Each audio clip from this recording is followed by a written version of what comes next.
El pasado 10 de mayo, Navios Maritime Partners presentó los resultados del primer trimestre de 2022. Los resultados han sido los esperados, con 234 millones de ingresos y 86 millones de beneficio neto. Y en este vídeo vamos a hablar de los 4 puntos que me parecen más importantes analizar de los últimos resultados. En primer lugar veremos la gestión de la flota que están haciendo. En segundo lugar, la deuda y los tipos de interés. En tercer lugar, hablaremos de la renovación de la flota y, por último, hablaremos de los propios resultados financieros. Así que vamos a ello.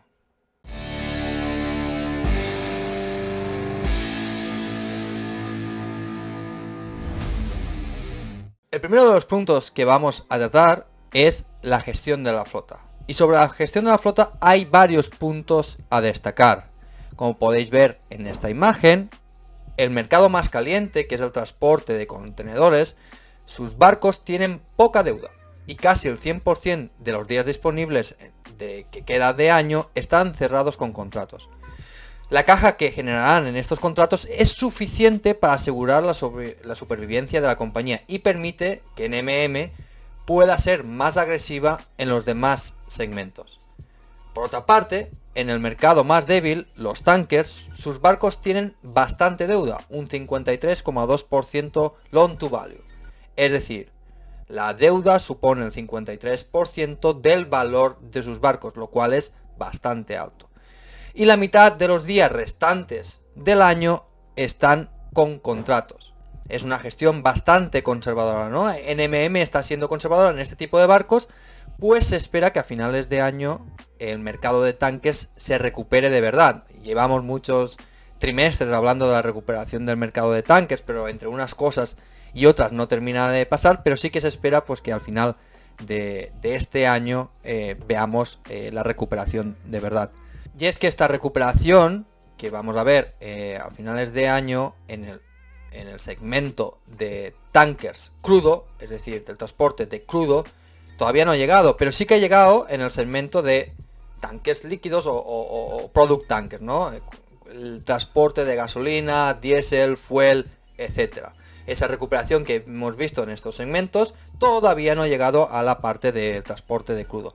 Y por último, en el mercado de dry bulk, en el que los rates son relativamente altos, si comparamos, lo comparamos con la media de los últimos 15-10 años, estamos sobre la media con unos rates bastante sanos. Lo que se espera es que la compañía va a seguir aprovechándose de estos rates con tan solo un 24,3% de los días disponibles de este año fijados por contrato. Y además aquí la deuda está en un término medio. En transporte en contenedores veíamos que la deuda es insignificante, en tankers la deuda es bastante importante y aquí en dry bulk la deuda supone un 37,7% de loan to value. Aparte de la gestión de la flota que hemos comentado, ¿no? Tener poca deuda en aquellos segmentos calientes, mucha deuda en aquellos segmentos que están por recuperarse y una gestión de contratos y días libres eficiente para gestionar la caja de forma correcta, pero además la compañía nos aporta por segundo trimestre consecutivo una estimación del valor neto de sus activos, que estiman que es en 4.122 millones. Esto es lo que conocemos en la industria como NAV, Net Asset Value, es decir, el valor de mercado de los barcos en la flota descontando la deuda neta. Esto se compararía con la capitalización bursátil que a momento de grabar este vídeo es de 864 millones. Lo que significa que teóricamente NMM estaría cotizando a 0,21 veces NAV. Es decir, el potencial teórico sería de 5 veces.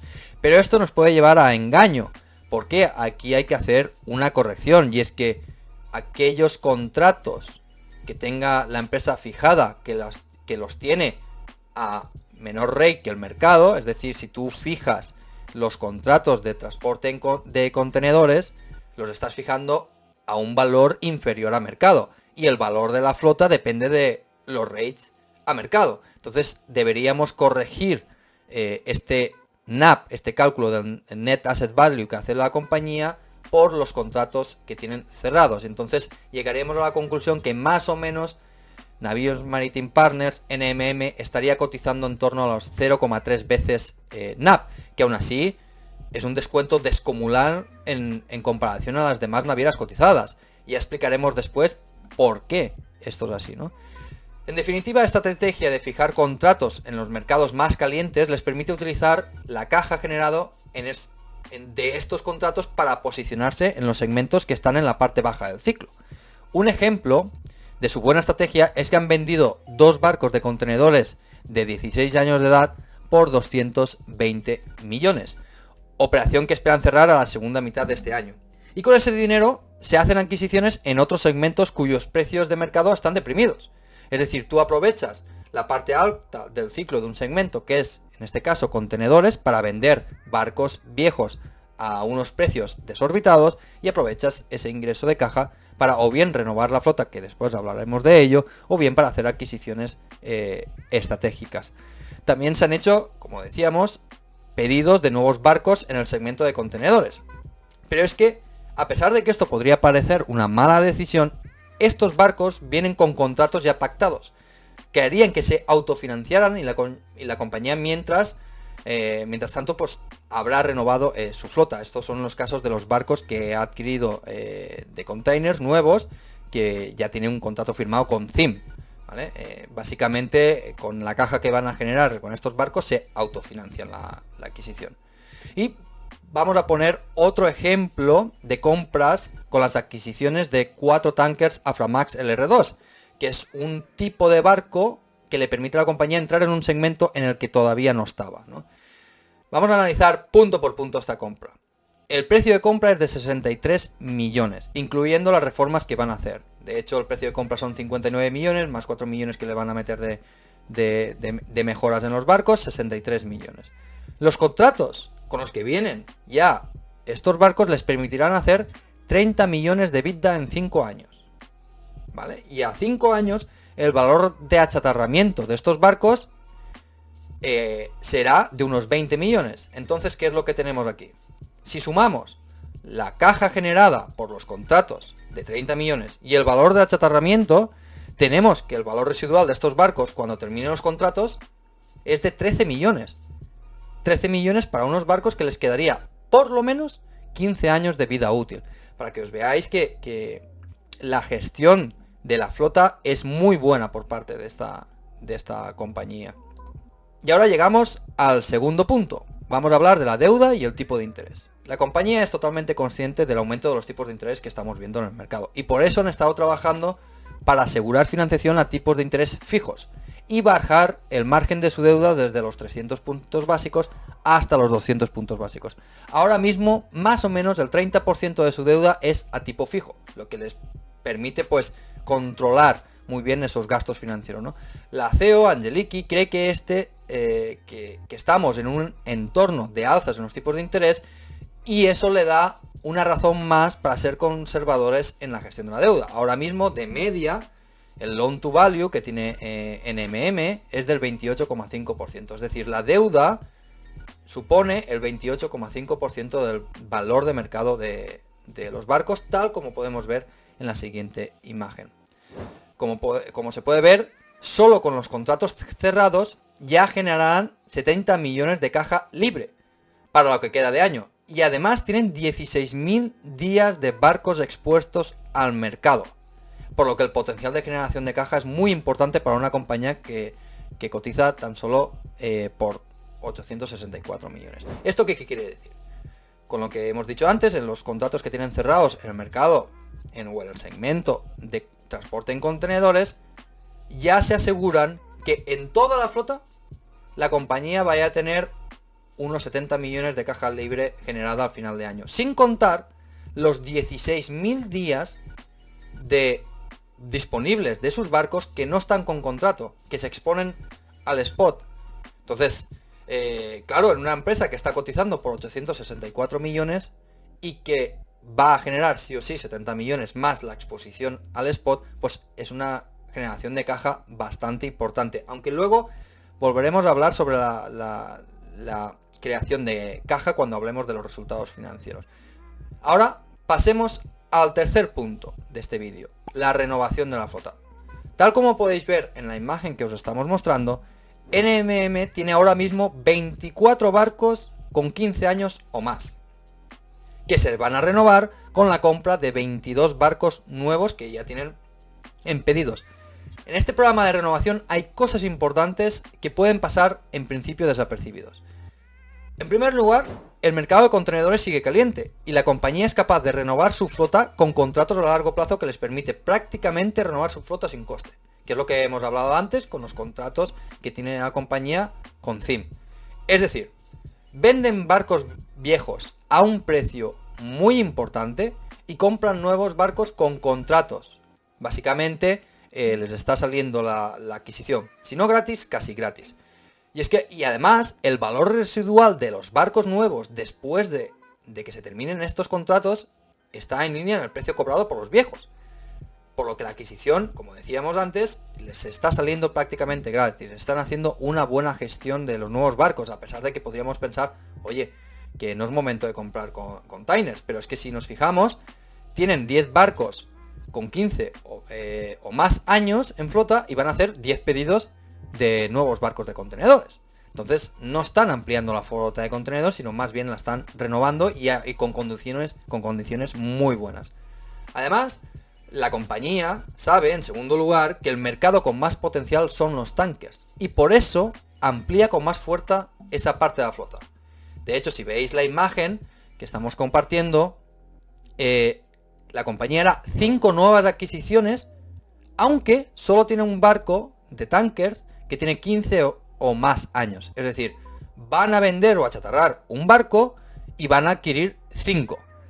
¿Vale? Es un múltiplo 5 a 1. Y por otro lado, por el contrario, lo que pasa en el mercado de dry bulk es que ya está cerca de su punto medio, porque la compañía seguirá venderá los 13 barcos que tienen ahora mismo con 15 años o más y tiene comprados o pedidos 7 barcos de este segmento, ¿no? Entonces aquí lo que estamos viendo es una política de renovación de la flota muy buena, ¿no? Por un lado, no aumentas tu exposición a containers, sino que simplemente los renuevas y con contratos que te permiten entrar con condiciones muy buenas. Por otra parte, sabes que el potencial está en el mercado de tankers y por eso pides más barcos que los que vas a tener que vender por viejos o achatarrar. Y por otra parte, en el mercado de dry bulk, que estamos en términos medios, pues disminuyes tu flota. Y por último, vamos a pasar al análisis de los resultados financieros. Y aquí os ponemos la imagen de pérdidas y ganancias de este trimestre. En resumidas cuentas, el primer trimestre de este año ha sido según lo esperado, con 236 millones de ingresos y 86 millones de beneficio neto. Relativamente un buen trimestre para ser el peor estacionalmente. Y además con la parada que ha habido de China, etcétera. Esperamos mejorar beneficios netos para los próximos trimestres que quedan, ¿no? La estacionalidad ahora empezará una vez llegue el verano y las últimas partes del año, pues prácticamente todos los segmentos se comportan mejor. Un punto a destacar, y que ha sido un punto controvertido entre la comunidad de inversores, es que de los 86 millones de beneficio neto que declaran, solo han hecho 5 millones de caja operativo. Y eso se debe principalmente a movimientos de working capital, que no se repetirán en trimestres posteriores. Hay que tener en cuenta que en agregado, a medio plazo, un año, estas empresas de shipping, los movimientos de working capital no son importantes. Hay otras empresas como distribución, venta minorista, etcétera, que los movimientos de working capital importan muchísimo, pero aquí no.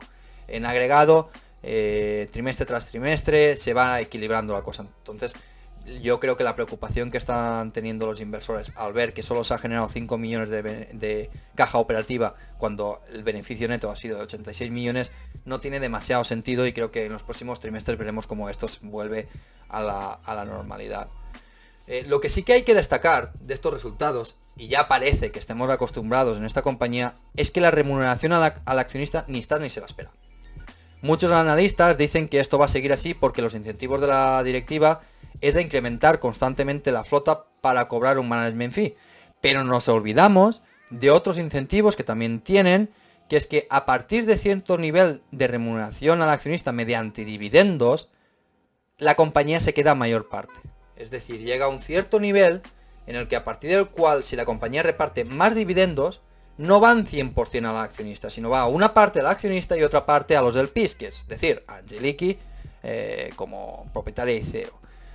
Y por eso tenemos que estar muy atentos con otra compañía del imperio Angeliki, que es Navios Maritime Holding, NM. Pues los movimientos de la CEO nos hacen pensar que están preparando todo para una eventual fusión que ampliaría mucho el porcentaje accionariado en manos de la CEO. ¿Por qué? Pues porque Angeliki prestó dinero en forma de préstamo PIK, Pay in Kind, es decir, no se pagan dineros en caja, sino que esa deuda se va acumulando y además esa deuda es convertible en acciones.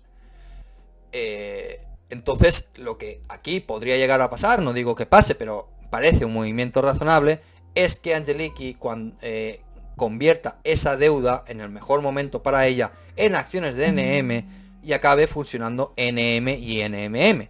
Pero que para que pase eso hay dos cosas que tienen que hacer frente. En primer lugar, NM, Navios Maritime Holding, tiene unos activos de infraestructuras en Latinoamérica, que ahora mismo solo les molestan, aunque no es verdad que no tienen valor como muchos inversores dicen. Sí tiene valor este tipo de activos y podrían podrían mostrarlo pues vendiendo esa parte del negocio o haciendo una spin-off, etcétera. Y por otra parte, el segundo problema que tienen que solucionar son las preferentes de NM, que llevan muchos dividendos acumulados y deshacerse de ellas les saldría bastante caro. Por lo tanto, ¿estará Angeliki intentando atrasar la remuneración al accionista para tener la caja suficiente para la última y definitiva transacción corporativa de su imperio? Eso es lo que tendremos que ver y eso es a lo que tendremos que estar atentos en futuras presentaciones de resultados. La verdad es que es desilusionante ver como cada trimestre hay una excusa nueva para no remunerar al accionista. Hace 2 trimestres era que queríamos un loan to value por debajo del 30% en torno al 28%. Ya estamos ahí. En el último trimestre decía que quería tener cierto nivel de caja por barco. Ya prácticamente estamos ahí. Ahora, a la pregunta de un analista, ¿qué pasa con la remuneración al accionista? Angeliki contesta de que estamos incrementando la flota y creando valor. No se centra en contestar a la pregunta, sino simplemente dice estamos creando valor con el incremento de la flota y mejora de la misma, ¿no? Por lo que se podría intuir que la remuneración al accionista vendrá por el incremento de NAV. Pero como ya os digo, yo sí espero en algún momento, no sé si este año o el que viene o cuando sea, un movimiento corporativo, la definitiva fusión de todas las empresas del imperio, y entonces sí que creo que podríamos empezar a ver remuneración al accionista en forma de reparto de dividendos, más que recompra de acciones, aunque tendría mucho más sentido la recompra de acciones. Pero la recompra de acciones no activa ese incentivo que decíamos antes de los dividendos, ¿no? Entonces, hasta aquí el vídeo resumen de los resultados de NMM del primer trimestre de 2022. Si os ha gustado, ya sabéis, poned me gusta, comentad, compartirlo y decidnos si os interesaría que hiciéramos otro vídeo comentando los resultados de cualquier empresa de shipping o cualquier empresa que nosotros sigamos. Así que nos vemos en el siguiente vídeo. Hasta luego.